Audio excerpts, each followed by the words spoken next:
Hello friends, all the young friends out there जो आज ये वीडियो देख रहे हैं, from class 1 to class 9, all of you, welcome to be a part of this Heartfulness program. I am Radha Saxena and I, on behalf of Heartfulness Institute, welcome all of you to see this video. सबसे पहले तो मैं आप सबको बहुत ज़्यादा congratulations देना चाहती हूँ कि आप लोगों ने जितनी भी अच्छे तरीके से ऑनलाइन क्लासेस को देखा है, समझा है और अपनी पढ़ाई को जारी रखा है इस पैंडमिक में. So really well done all of you for that. अब अगर हम बात करें हार्टफुलनेस इंस्टीट्यूट के लिए, तो मैं आपसे यह कहना चाहूँगी कि हार्टफुलनेस इंस्टीट्यूट 165 कंट्रीज़ के लोग इसका फ़ायदा उठा रहे हैं, इसका अभ्यास कर रहे हैं और ये अभ्यास करते करते एक इनर चेंज उनमें ऑलरेडी आ रहा है. और ये चेंज तभी मुमकिन है जब आप हार्टफुलनेस मेडिटेशन, क्लीनिंग और प्रेयर रेगुलरली करें. हार्टफुलनेस इंस्टीट्यूट जो मेडिटेशन है इसका, ये ट्रांसमिशन द्वारा हम करते हैं और हार्ट पे करते हैं, हृदय पे करते हैं.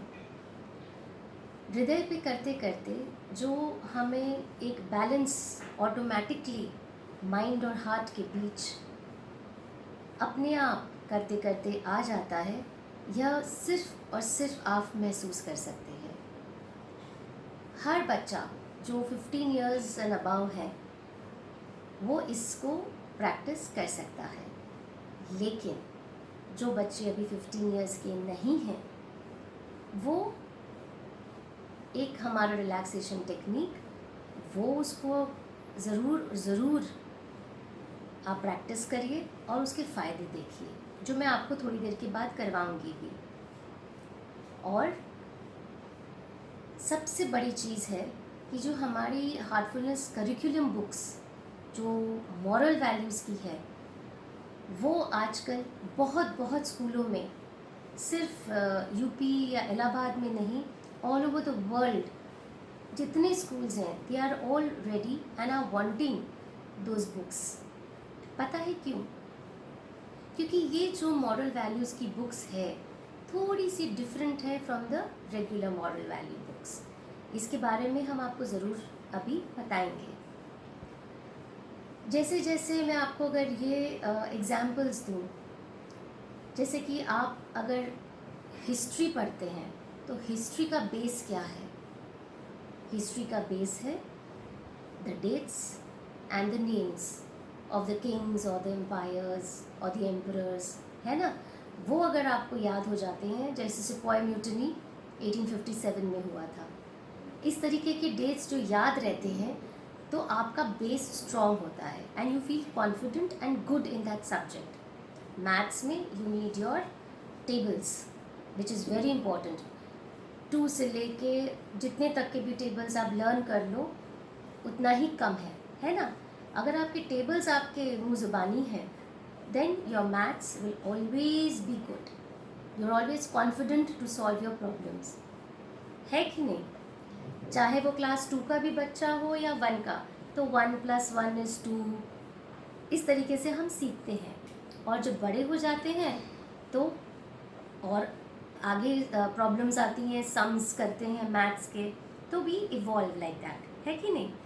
केमिस्ट्री है तो केमिस्ट्री में आपको, या फिज़िक्स है तो उसके फॉर्मूलाज चाहिए ताकि आपका बेस स्ट्रॉन्ग बने.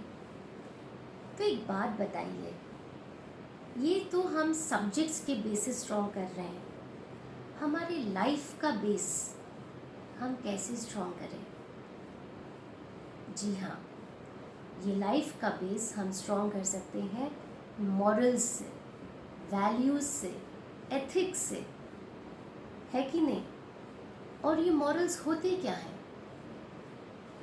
हर स्कूल में मॉरल साइंस का एक क्लास होता है, एक डेफिनेटली होता है, जिसमें ये पढ़ाया जाता है कि सच बोलो, ट्रूथ है, कंपैशन है, ऐसे ऐसे टॉपिक्स होते हैं, है कि नहीं?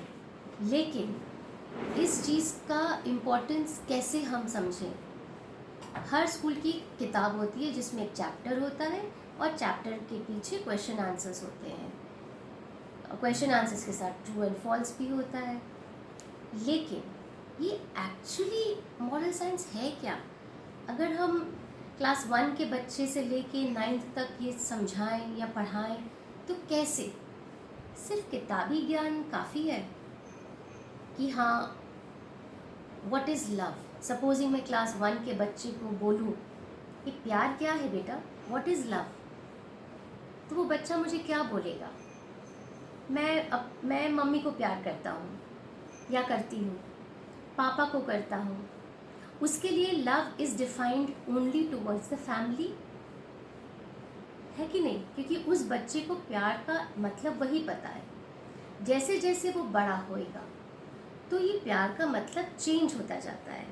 देन ही नो कि love, you can love your friends, you can love your society, higher classes में जाते जाते, and then slowly slowly you will feel you are loving your whole world, because after all पूरे देश से हमें एक लगाव, प्यार हो जाता है। कैसे? स्पेशली अगर मैं इसका एग्जांपल दूँ, जब इंडिया पाकिस्तान का मैच हो तो all of you are going to support India. Why? क्योंकि हमें देश से प्यार है। You feel patriotic towards your country India. तो ये प्यार आया कैसे? ये अपनापन जब तक नहीं आएगा तो ये प्यार आएगा भी नहीं, आप महसूस भी नहीं कर पाओगे, ना दर्शा पाओगे। Am I right? So slowly slowly we learn all this, and morals and ethics are not to be mugged up, they are to be felt. आपको उसको उसका एहसास जताना भी पड़ेगा और करना भी पड़ेगा। तो मॉरल्स एक ऐसी चीज़ है जो आपको फील करनी है, सिर्फ रटना नहीं है। और वो फीलिंग तब आती है जब आप उसको समझ पाते हैं। हार्टफुलनेस करिकुलम की जो बुक्स हैं वो भी एक ऐसी किताबें हैं, बहुत ही मज़ेदार है। इसमें आप एक्टिविटी बेस से आप मॉरल्स लर्न करते हो। छोटी छोटी कहानियाँ हैं जो आपको प्रोत्साहित करेगी कि वाओ, ये मैं भी कर सकता हूँ। ये फीलिंग्स आती कैसे है, डेवलप कैसे होती है?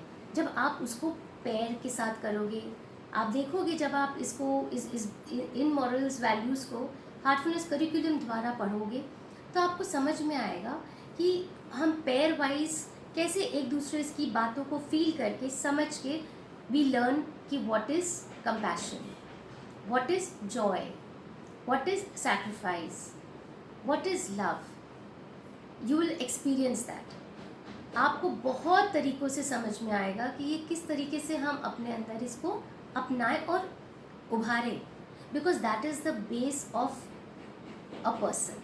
जैसे आई हैव ऑलरेडी स्पोकन कि मैथ्स का बेस क्या है, हिस्ट्री का बेस क्या है ना?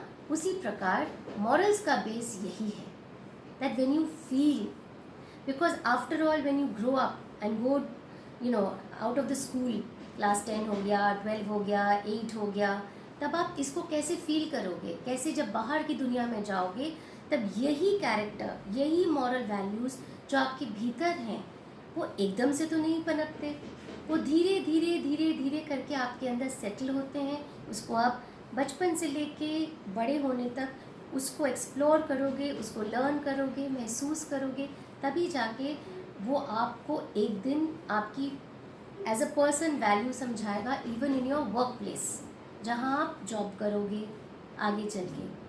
तो this book is a very very attractive and a very very useful book for a human, क्योंकि इसके टॉपिक्स जो हैं मैं आपको बताऊं कि क्लास 1 से लेके क्लास 9 तक topics are all same but they vary. क्योंकि जो बच्चा क्लास 1 में लव को समझता था कि वो सिर्फ अपनी माँ है जिससे वो प्यार करता है, छोटा सा बच्चा है क्लास 6 साल का, लेकिन जैसे जैसे वो बढ़ेगा 2, 3, 4 और यही टॉपिक्स जब आप उसको 7 में अंडरस्टैंड करोगे कि व्हाट इज़ लव, ये फीलिंग्स कहाँ होती है, हार्ट पे होती है। बुरा कहाँ लगता है? हार्ट पे लगता है। इसको हम कैसे ओवरकम कर सकें? तो ये सारी चीज़ें, this book is a spiral book. All topics are same from class 1 till class 9, but of course जैसे जैसे मैच्योरिटी बढ़ेगी वैसे वैसे आपको समझ में आएगा कि ये हम किस तरीके से अपना सकते हैं। और आप जब ये एक्टिविटी करोगे क्लास में तब और भी अच्छा लगेगा।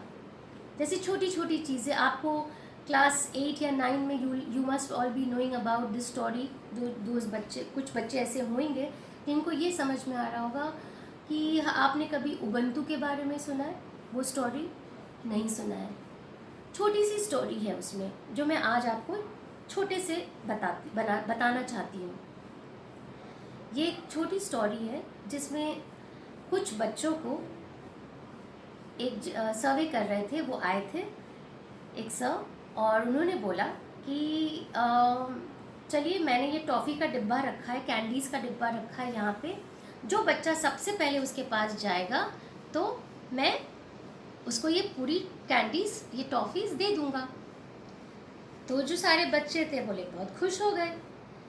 जब ये सुना उन्होंने कि सब जो जीतेगा उसको सब पूरी कैंडीज़ मिलेगी, तो उन्होंने एक दूसरे का हाथ पकड़ लिया और एक साथ टॉफ़ीज़ की तरफ भागे। और जब भागे तो एक साथ, तो सारे के सारे एक साथ पहुंच गए। तो आप सोचिए कि सभी को टॉफ़ीज़ मिली है कि नहीं, क्योंकि एक साथ सभी लोग वहाँ पहुँचे। जब किसी एक बच्चे से सवाल किया गया कि आप सब लोग एक साथ हाथ पकड़ के क्यों भागे? कोई भी एक भाग सकता था और सारी टॉफ़ीज़ मिल सकती थी। तो उस बच्चे ने जवाब दिया, अगर एक ही बच्चे को सारी टॉफ़ीज़ मिल जाएगी तो खुशी सिर्फ एक बच्चे को मिलेगी, लेकिन अगर हम सब एक साथ भागेंगे तो टॉफ़ी सबको बांटी जाएगी, सबको इक्वल मिलेगा, तो हम सबके चेहरे पे खुशी होगी, हैप्पीनेस होगी। मैं अकेला कैसे खुश रहूं जब मेरे दूसरे दोस्त ना खुश हैं? कितनी मज़ेदार बात है और कितने बढ़िया तरीके से आपको दर्शाया और समझाया गया इसमें। It's a feeling of togetherness with feeling of sharing, है कि नहीं? तो ये आप जितनी ऐसी स्टोरीज़ हैं, बहुत सारी ऐसी छोटी छोटी कहानियाँ हैं जो इस हार्टफुलनेस करिकुलम में है, जो आप सुनेंगे, एक्सपीरियंस करेंगे, समझेंगे और उसकी वैल्यू करेंगे। आज अगर आपके क्लास में कोई बच्चा, किसी को चोट लग जाती है स्पोर्ट्स में, तो जो उसका क्लोज फ्रेंड होगा वो उसको सिक रूम ले जाएगा ना। लेकिन अगर 2-4 और फ्रेंड्स लेके जाएंगे तो एक बॉन्डिंग होती है, एक फीलिंग होती है कि मेरे दोस्त को चोट लगी है, मैं उसको लेके जाऊंगा, ठीक कराऊंगा, दवा कराऊंगा, उस पर ऑइंटमेंट लगवाऊंगा। So don't you get that feeling of my friend whom I will be treating with? और यही चीज़ दूसरे के साथ भी आप फील करोगे, क्योंकि चोट लगती है तो दुख सबको होता है, दर्द सबको होता है। आपके फ्रेंड को हुआ तो आपको भी लगा। तो इस तरीके से आप सीखते हो कुछ वैल्यूज़, कुछ मॉरल्स, कि अच्छा बनना कैसे पॉसिबल है और क्यों होना चाहिए, because after all that helps you. So आज मैं आपको इस बुक के बारे में बताऊंगी, हार्टफुलनेस एजुकेशन ट्रस्ट के बारे में। इसमें बहुत कलरफुल वे में बुक्स हैं जो एक टीचर्स के लिए है और एक स्टूडेंट्स के लिए है। इतने अच्छे तरीके से यहाँ पे आपके ऑब्जेक्टिव समझाए गए हैं, यहाँ पे आप किस तरीके से फॉलो करोगे वो समझाया गया है। इसमें एक्टिविटी बेस्ड है, जैसे यहाँ पे एसोसिएटेड वैल्यूज़ में है, आप क्या वैल्यू सीखोगे? पेशेंस, इसमें लिखा है patience, perseverance, confidence and honesty. तो क्या आप इस चैप्टर से सीखोगे वो भी बताया गया है, और किस प्रकार सीखोगे। तो मैं चाहती हूँ कि ये जो किताब है ये हर स्कूल में बच्चों को पढ़ाया जाए, समझाया जाए और एक्सपीरियंस कराया जाए, क्योंकि एक्टिविटी से ही आप लोग सीख सकते हो। जितना भी आप, जैसे कि आप साइंस क्लास में रहते हो, केमिस्ट्री क्लासेस में रहते हो, तो जब आप उसको प्रैक्टिकली कुछ आपके जो सॉल्यूशंस है उसको मिक्स करते हो, तब जाके आपको पता होता है कि अच्छा ये प्रोडक्ट बना। तो until unless you experience you will not know। तो मैं चाहती हूँ कि हर बच्चा हर वैल्यू को ये सोचे कि it is just not a value but something जिससे मैं अंदर से अपने आप को जान पाऊँगा। और इसके लिए हम एक छोटा सा, जैसे मैंने कहा था कि मैं आपको एक रिलैक्सेशन कराऊंगी अभी हर क्लास में। जब भी ये किताबें आपको स्कूल में पढ़ाई जाएंगी तो सबसे पहले 5 मिनट का रिलैक्सेशन टेक्निक कराया जाएगा, जिसमें हम जो भी बोलेंगे आप उसको फॉलो करिएगा आंख बंद करके। 5 मिनट के बाद जब आपको कहा जाए तब आप आइज़ ओपन करिएगा और फिर चैप्टर पढ़िएगा। इससे क्या होता है, जब आपका रिलैक्सेशन से जब आपका माइंड और बॉडी काम हो जाता है, तब जो भी आप ग्रहण करते हो या सुनते हो it is very easily absorbed, very easily, because your mind and your heart are at a balance state, they are at a peaceful state. इसका मैं आपको एग्जांपल दूं कि रिलैक्सेशन क्यों इम्पॉर्टेंट है। आप जानते हो, अगर चलिए आपका नहीं, मैं अपना ही एक एग्जांपल दूं कि अगर मैंने अपने पर्स में कोई सामान रखा और भूल गई, अक्सर ऐसा होता है हम लेडीज़ के संग, कई सारे पर्सेस होती हैं और सामान जिस में रखते हैं भूल जाते हैं। सपोजिंग एक कोई स्लिप मुझे ढूंढनी है और मैं भूल गई, तो हम एक्चुअली पहले क्या करते हैं, सारी पर्सेस को अनजिप करते हैं देखने के लिए कि किस में रखा है, थोड़ा सा पैनिक ही हो जाते होते हैं ना। लेकिन अगर ढूंढने के पहले एक पॉज दे दें, हम 2 मिनट का पॉज, सोचें कि मैंने कहाँ रखा था, कौन सा दिन था, मैं कहाँ गई थी, कौन सा पर्स ले गई थी, तो फ़ौरन याद आ जाएगा। I open that purse, unzip that, take out my slip and I have that in my hand. वो पैनिकी स्टेट हमारा फिनिश हो जाएगा, विल बी बैलेंस्ड। ये बैलेंस हमें हमेशा हमेशा हर काम में हेल्प करता है।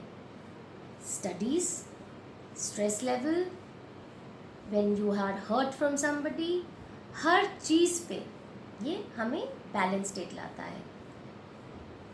मेडिटेशन और ये रिलैक्सेशन भी हम तब करते हैं और करना चाहिए जब हमारा दिल, हम बहुत स्ट्रेस पे रहता है, छोटी छोटी बातें हमें बुरी लग जाती है, ख़ास तौर पे जब हमारे बहुत करीबी दोस्त, फ्रेंड्स हमसे हमारे बारे में किसी और को कुछ कहते हैं, है ना। तो ये जो स्ट्रेस लेवल है ये हमारा रिलैक्सेशन करते करते स्लो डाउन हो जाता है, और जब स्लो डाउन हो जाएगा तो of course mind and heart balance में आएगा। So this book and these values help us a lot, है ना। तो आइए मैं आपको 5 मिनट एक रिलैक्सेशन टेक्निक अभी कराऊंगी। जब मैं बोलूँगी तब आइज़ ओपन करिएगा, और बाद में जब ऑनलाइन क्लासेस हों तो ये बुक्स आपको बहुत मदद करेगी, इतनी मदद करेगी कि आप सोचेंगे कि ये wow, such lovely stories are in this book. So let's do relaxation. Please close your eyes. अभी मैं कुछ आपको उसकी रिलैक्सेशन कराऊंगी, और जब आप रिलैक्सेशन करोगे तब आपको पता चलेगा कि आपको कैसा महसूस होता है। Seat comfortably and close your eyes very gently. Feel the energy moving up through your toes, through your ankles, your calf muscles and knees, relaxing them. Now this energy moves up towards your thighs, waist and stomach, giving them full relaxation.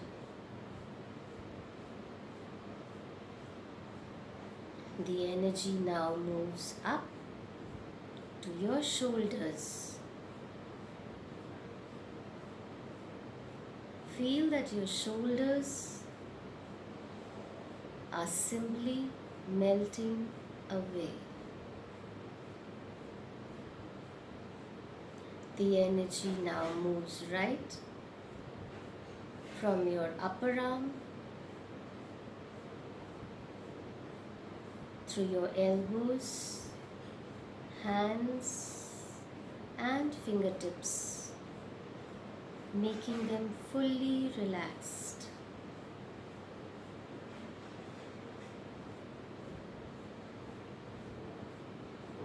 The energy now moves right up to your face, relaxing your eyes, earlobes, jaws, mouth, nose, forehead, your whole body from the top of your head to the tailbone feels completely relaxed. The whole body is feeling very relaxed from the top of your head till your tailbone. Now, with lots of love and gratitude, bring your attention towards your heart. Feel that there is a divine energy in your hearts.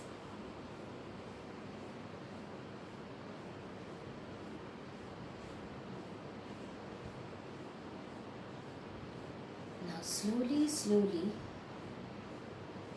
open your eyes, thanking God for everything.